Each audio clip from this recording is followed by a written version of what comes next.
həqiqətən göründüyü kimidir. Ən çətin fakültələri hesab olunurlar. Azərbaycanda başqa heç bir universitet tələbələri üçün yaratmır. Düşünürdüm ki, çox əylənəcəm, çox belə rəngli filmlərdə olduğu kimi bir universitet həyatım keçəcək. Azərbaycanın digər universitetlərindən fərqli olaraq çox fərqli bir dünyada, fərqli bir aləmə açılmış kimi videolar çıxır adamın qabağına. Hüquqşünas əslində hər şey şünasdır, hər şey bilər. Yaxşı hüquqşünas odur ki, nəyi harda axtardığını bilsin. Azərbaycanın ən zəngin hüquqşünası Ad Universitetinin tam ştatlı müəllimidir.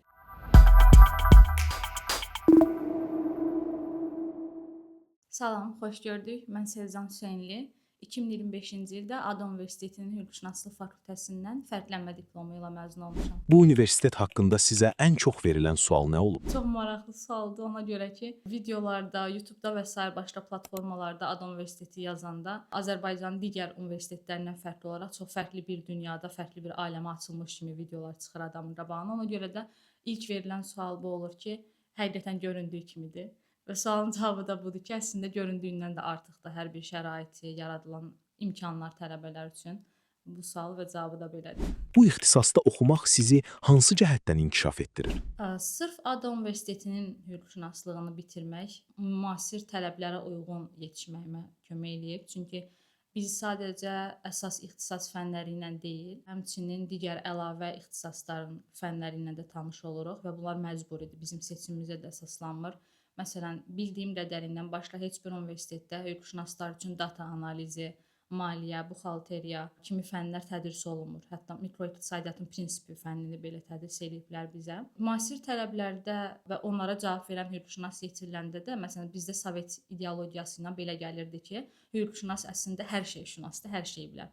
Ad Universiteti belə yetişdirmir. Amma Ad Universiteti məsələn, süni intellektlə ayaqlaşmağı bacaran hüquqşünas yetişdirir. Hüquqşünas sadəcə prokurorluq orqanları kimi, məhkəmə orqanları kimi yerlərə deyil də, məsələn, həqiqətən də nazirliklərə və önəmli şirkətlərə dəstək ola biləcək bir şəxsdir və buna uyğun da fənlər görsünə çalışır. Məlumatlı şeylər də bunlar. Bu ixtisas haqqında sizə ən çox verilən sual nə olub? Hüquqşünaslıq fakültəsi, bir də İqtisadiyyat fakültəsi Ad Universitetinin ən çətin fakültələri hesab olunurlar. Kənar universitetdəki tələbələr üçün də məlum olan bir məlumatdır. Çünki tez-tez məndən ixtisasla bağlı soruşurlar ki, həqiqətən deyildiyi qədər çətindirmi? Və bu sualın da cavabı eşitdiyimizdən də daha çətindir. Universitet karyera qurmaqda sizə necə dəstək olur? Əslində bura qədər sadaladıqlarımdan da görünür ki, yəni hər cür dəstək olunur. Bu hansısa brendlərin cəlb olunub tələbələrlə tanışlığı olsun, dediyim kimi karyera sərgiləri olsun, hansısa şirkətlərə, vəkil bürolarına, dövlət qurumlarına məcburi təcrübə proqramlarının tamamlanması olsun. Bundan da əlavə müəllimlər o qədər praktikadan və düzgün yerlərdən seçilmiş olur ki, Xarici İşlər Nazirimizin müavini Elnur Məmmədov bizim müəllimimiz olmuşdu və o artıq onun tələbəsi olmaq potensial olaraq Xarici İşlər Nazirliyinə işçi qəbul olunmaq kimi bir şeydir. O təbii ki, o 15-20 nəfərin hamısını seçmir, amma o artıq inkişaf eləmiş, öz sözünü demiş hüquqşünas olaraq 15-20 nəfərlə tanış olur və gələcəkdə də kim nazirliyə uyğun ola bilər düşüncəsi ilə bizə yanaşa bilir. O cür müəllimlərin dərsində oturmaq, onlarla kontaktda olmaq belə özü gələcəkdə, yəni karyera qurmaqda önəmli bir nüansdır. Bu universiteti seçən biri nəyi bilməlidir?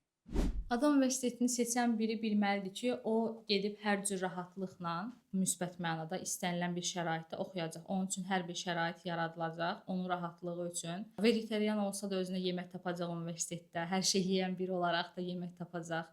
Dərslər arasında yatmağa da yer tapacaq, başını dincəltmək üçün də yer tapacaq, gedib dostları ilə əylənmək, yellənmək üçün də yer tapacaq. Amma dediyim kimi, gələcək biraz özünə gələcək qurmaq həqiqətən də o 4-5 il müddətində bir balaca çətinlik çəkməyi tələb eləyir.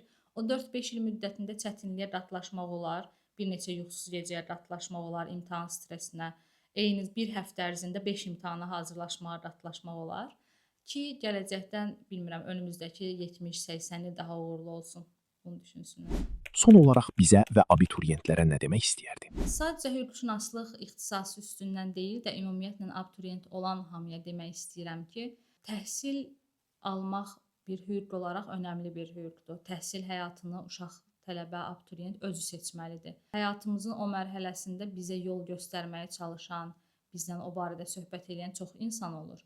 Aralarında ali təhsili olan da olur, hətta olmayan da olur. Amma ömrümüzün sonuna qədər seçdiyimiz peşə ilə qalmalı olacaq insan bizik və ona görə də düzgün dəyərləndirməliyik. Təhsil almaq o qədər önəmlidir ki, hətta belə deyim, Hindistan, Ekvador, Portuqaliya, Belçika kimi ölkələrdə bir dövr olub ki, səs vermə hüququ, məsələn, ölkəyə prezident seçilirsə, səs vermə hüququnda ali təhsili olmayan, orta təhsili olmayan şəxslərin səs vermə hüququ olmasın da deyə düşünüblər və belə qanunlar qəbul ediblər. Yəni təhsil bir insanın başqa hüquqlarından istifadə etmə imkanını da yaradan bir hüquq kimi dəyərləndirilib. Bunun üstünə çoxlu fəlsəfi nəzəriyyələr də var. Ona görə də bu önəmli seçimi özlərinin ürəyinə yatan, özlərinin gələcəyinə yatırım kimi düşündükləri hansı peşədirsə, onu seçərək dəyərləndirsinlər. Sizə də mənə gəlib təcrübəmi bölüşmək, informasiya ötürmək imkanı yaratdığınıza görə təşəkkür edirəm. Çox sağ olun.